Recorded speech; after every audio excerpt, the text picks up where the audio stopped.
Começa agora o programa Encontros Inteligentes. O sucesso na visão de quem chegou lá, com Mário Divo. Rádio Cloud Coaching. Alô, queridos amigos ouvintes da Rádio Cloud Coaching. Começa agora mais um dos nossos Encontros Inteligentes. Na realidade, a gente está dando sequência a uma conversa que eu iniciei com a Ana Cristina França Souza, que é uma craque em avaliação de empresas, ativos intangíveis, ativos tangíveis, e a experiência toda dela dentro de um ambiente de negociação de empresa, onde muitas vezes se fala em valor da empresa, às vezes se fala em valor da marca, e dentro desse contexto é que nós estamos desenvolvendo uma conversa muito interessante. E na semana passada eu encerrei a conversa com um momento de uma pergunta que para mim tem sido fascinante, e porque eu converso com muita gente a respeito de valor de marca, de branding, de marketing. Então percebam que eu vou dar início agora a um novo rumo na nossa conversa, a partir de uma pergunta extremamente desafiadora. E vocês, então, vão perceber como é que a conversa se desenrola. E eu já quero avisar que nosso papo com a Ana Cristina não terminará hoje, terminará na semana que vem, porque ao longo da nossa conversa a gente teve vários rumos, e eu não quero perder a oportunidade de trazer para todos vocês muita coisa interessante que nasceu dentro daquele bate-papo. Até já, então, eu volto no final, depois deste nosso trecho em que a Ana responde minha pergunta e a gente dá desenvolvimento na conversa. Até já. Agora, tem uma pergunta que, nessa linha de valor da marca, que como eu estou entrevistando várias pessoas, existem pessoas que, como você, estão mais ligadas à questão da avaliação, existem pessoas que estão mais ligadas à questão da gestão, da construção da imagem, da reputação, ou seja, eu estou conversando com pessoas que têm vários tipos de foco, né, em relação à marca. E eu já fiz uma pergunta para várias delas e ninguém me respondeu. E eu quero saber agora a tua opinião. Aliás, ninguém respondeu, todos disseram o seguinte: eu não tenho a menor ideia. A resposta foi assim. Como é que você me explica, dentro desse conceito de valor da marca, que a gente tem avaliações tão díspares como as que, por exemplo, são liberadas pela Interbrand, pela Brand Finance, essas empresas internacionais? Quando você vai olhar o resultado a cada ano, elas divulgam o valor da marca. Claro que cada uma tem a sua metodologia, mas os valores são díspares. Então, como é que você explica isso? O valor entre elas, entre duas empresas. Você pega a Google, por exemplo, mesmo que ela esteja em primeiro nas duas, o valor da marca é muito diferente. Se você pega uma empresa, inclusive, por exemplo, GM, a General Motors, né, ou General Electric, você, numa pode estar em quinto, na outra pode estar em nono, e os valores da marca em cada uma são diferentes. Como é que você explica isso, sendo que o cálculo é mais ou menos universal? Só tem duas formas. Você já deve ter percebido isso. Eu nunca tinha olhado dessa forma, não. Eu geralmente acompanho aquelas publicações mais da Interbrand, assim. Saiu a publicação das 100 maiores e tal, mas não é uma coisa assim. É um processo fechado, então não me interessa muito, porque... Para você faz sentido aquele valor? Olha, eu não saberia te dizer se faz sentido assim. Porque o que acontece? O nosso enfoque da avaliação ele é muito financeiro e ele tem a influência qualitativa em cima do resultado financeiro. Porque, conceitualmente, a metodologia de avaliação é essa. Se ele não está no resultado financeiro, não adianta ele ser uma marca super conhecida, que as pessoas conhecem, mas não dão valor a isso, né? Então, eu vejo assim, não só do intangível, mas qualquer tipo de avaliação, uma coisa mais comum que tem dos avaliadores chegarem a dois valores completamente diferentes, né? A gente está com um caso agora que a gente é o terceiro avaliador, uma câmara de arbitragem, uma empresa avaliou, uma consultoria avaliou a empresa por 2 milhões e a outra avaliou por 20, a mesma empresa, duas consultorias multinacionais consagradas. E a única explicação que tem é uma delas está errada, uma dessas avaliações está errada.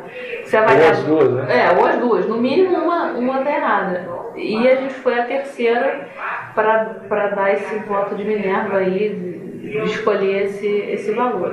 E o que aconteceu? A metodologia era a mesma, as duas faziam fluxo de caixa, né, projeção, o período era o mesmo, a taxa de desconto era próxima, que é um ponto que pode gerar uma distorção muito grande, mas os cenários foram diferentes. Uma empresa avaliou a empresa objeto no porte que ela está hoje, e a outra considerou uma expansão megalomaníaca que levou esse valor lá para cima. Então, por isso que eu digo, a finalidade é fundamental. Dentro da finalidade que era uma disputa entre os sócios, você não poderia levar um cenário desse com baixíssima chance de ocorrência, principalmente no prazo que eles fizeram, num processo de apuração de valores de mercado.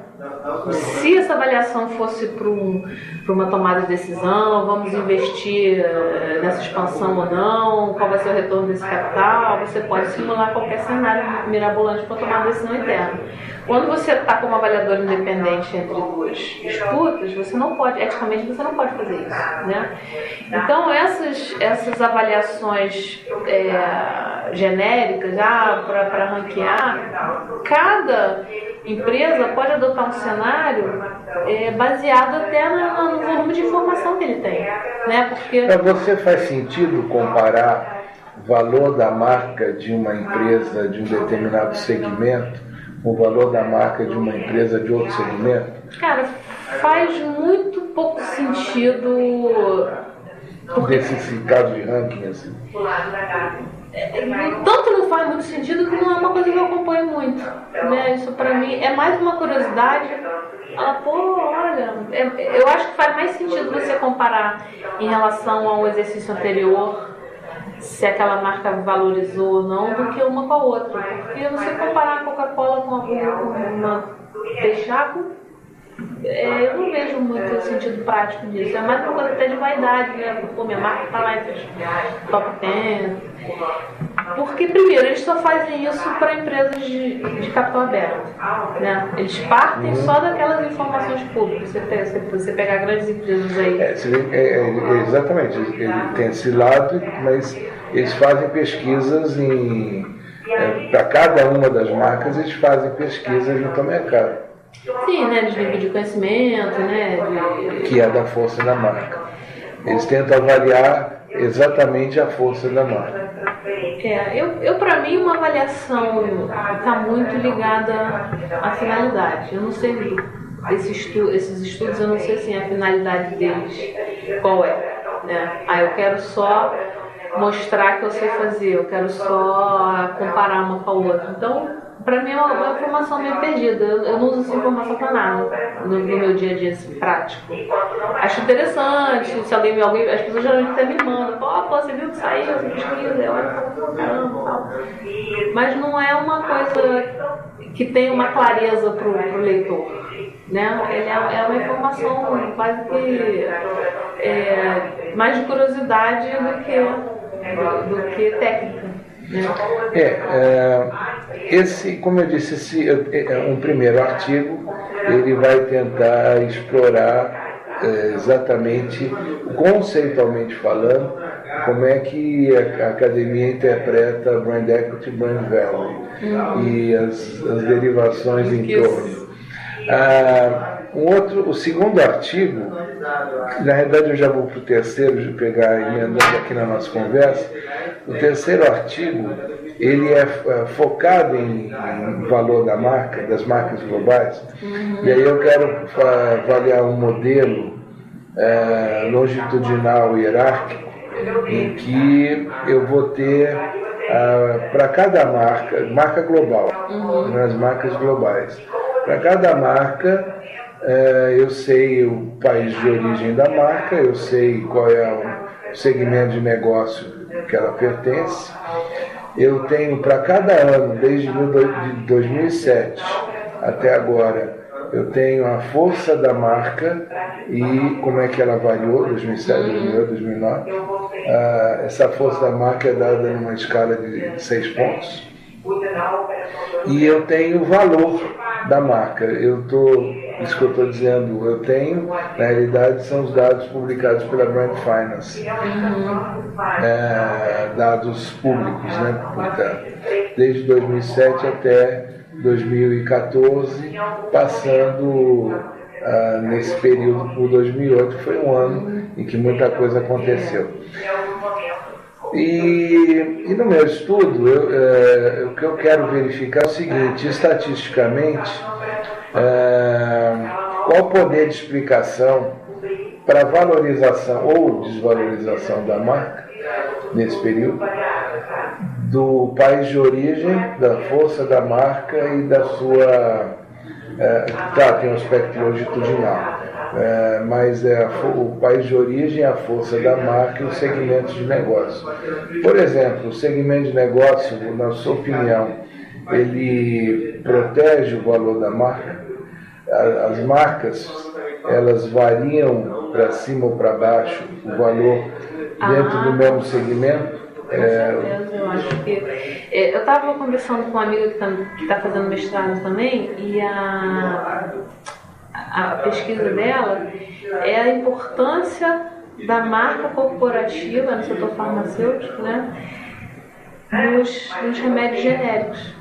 Então, você vê aonde a marca pode alcançar, né? Você ter teoricamente uma commodity, né? Que era para ser só o composto químico e serem todos iguais, aonde que a marca dá uma segurança técnica, né? Podemos dizer, né? Ou de qualidade, em cima de produtos iguais, né? Seria você não ter mais a commodity dentro do setor. Na realidade, você pode dizer para sua amiga que a minha médica, por exemplo, quando eu pergunto para ela que pode ser genérico, ela fala, se for da Medley, pode.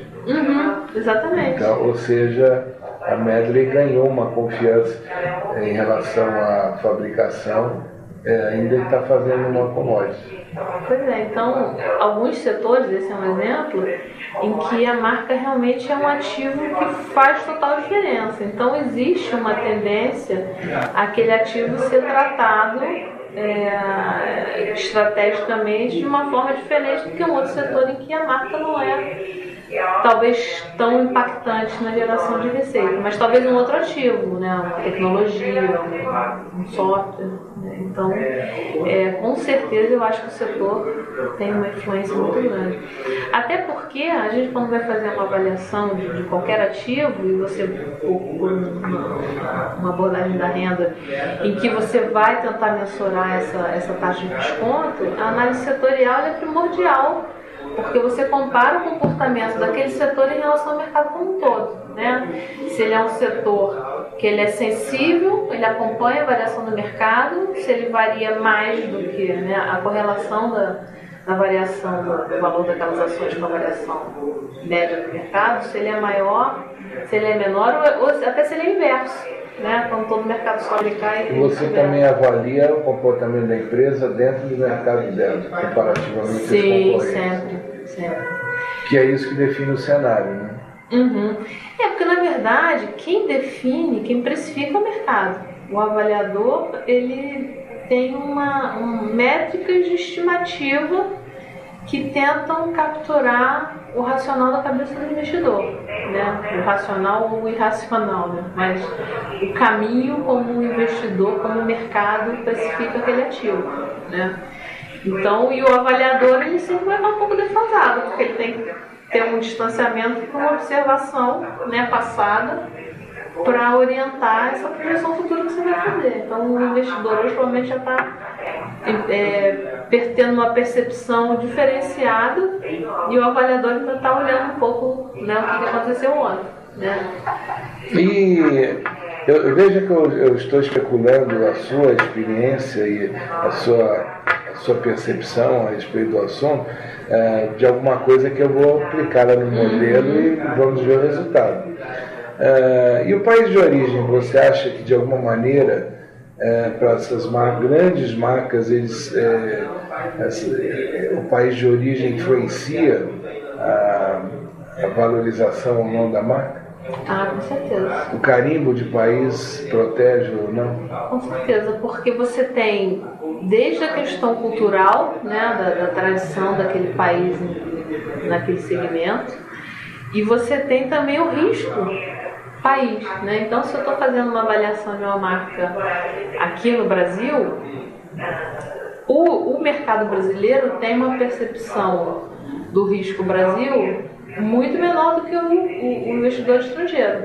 Então, qualquer empresa, duas empresas iguais, no mercado maduro e no mercado emergente, para o mesmo patamar ele vai valer menos, porque tem um risco embutido ali muito maior. Então, muitas vezes você tem situações de um leilão aí de diferentes investidores numa empresa brasileira, o cara de fora ele paga menos, porque quem está aqui no Brasil tem uma percepção de risco diferente. Ou ele já tem aquele risco dentro do custo de capital dele, então ele usa o mesmo patamar. O cara que vem de fora não, ele põe um plus, porque ele não conhece o mercado aqui. Né? Ele conhece o que está na mídia, então ele tem uma percepção mais grave, geralmente, do que quem está aqui. Então, uma das minhas curiosidades, e que aí a estatística que vai mostrar, é como é que essas marcas globais, a performance no sentido de valor, né? Como é que essa performance se deu na passagem de 2008 em diante. Porque, considerando que é algo que a gente sabe que 2008 para 2009 gerou muitos impactos na economia internacional e no desenvolvimento dos negócios em escala global, de certa forma isso deveria ter afetado as marcas também. E uma das minhas curiosidades é ver como é que isso... Uma forma que você tem de ver isso é que hoje existe uma figura contábil, uma ferramenta chamada impairment. Não sei se você já ouviu falar, mas hoje uma obrigação contábil que você tem que fazer, que é garantir que os seus ativos não estão por um valor contábil maior do que um valor que ele possa recuperar. Então, por exemplo, eu comprei em 2007 uma empresa e dentro do meu balanço agora tem aquela marca dela, o valor justo, né? Que é um primo do valor do mercado, né? Um padrão de valor parecido com o valor do mercado, com umas restrições a mais. E aí, em 2008 veio uma crise. Será que esse ativo perdeu valor? As empresas hoje são obrigadas, os ativos intangíveis, pelo menos uma vez por ano, fazer esse teste. Então, elas têm dois caminhos. Ou aquele ativo tem valor para ela, porque ela consegue vender. Não quero mais essa marca, mas eu vou vender. Então, você tem que fazer uma avaliação para ver se você venderia, pelo menos pelo que está no balanço. Ou ela tem que ter valor no uso, no seu dia a dia, né? Ela tem que ter um fluxo de caixa, o que esse ativo gera de resultado, e você tem que fazer esse teste de impairment, né? Em português valor recuperável de ativos, né?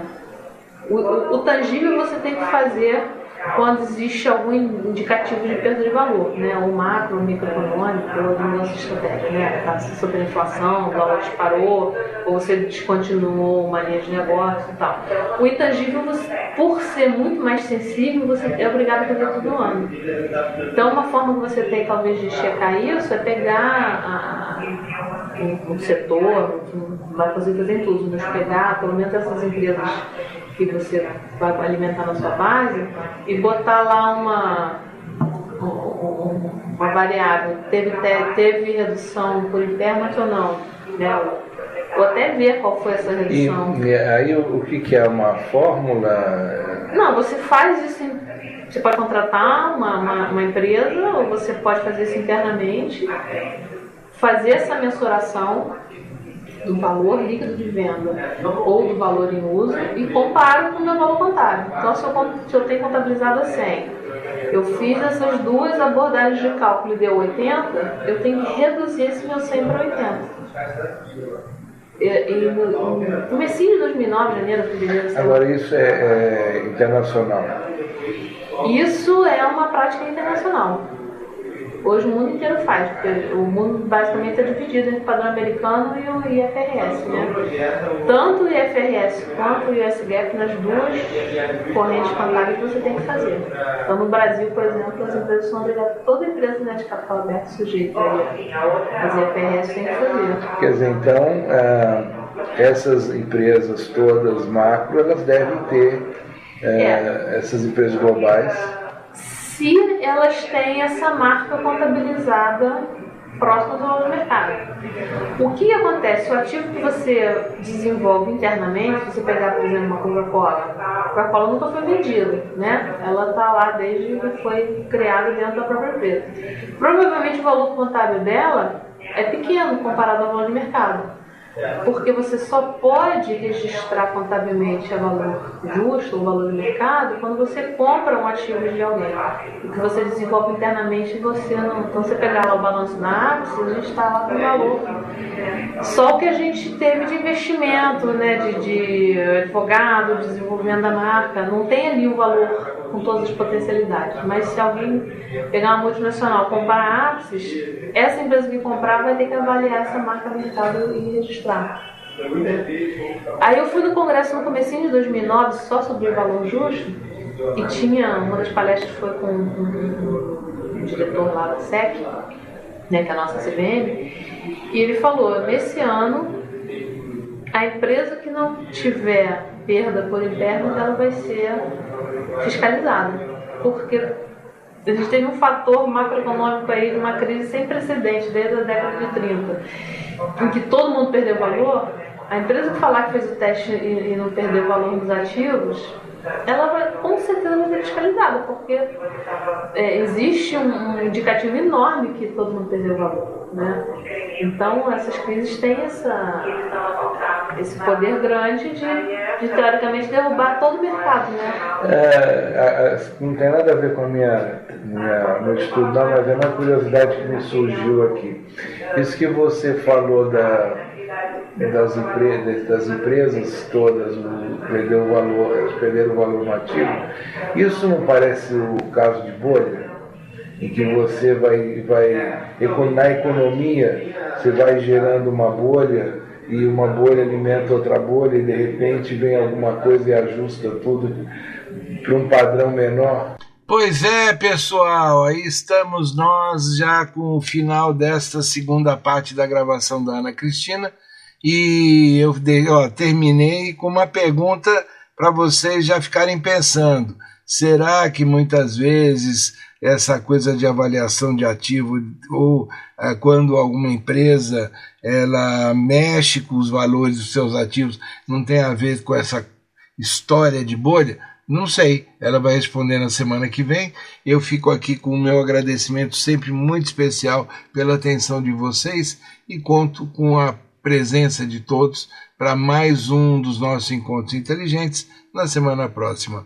Um grande abraço a todos e até lá.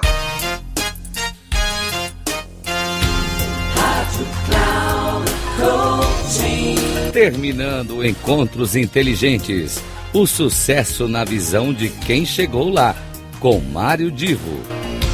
Rádio Cloud Coaching.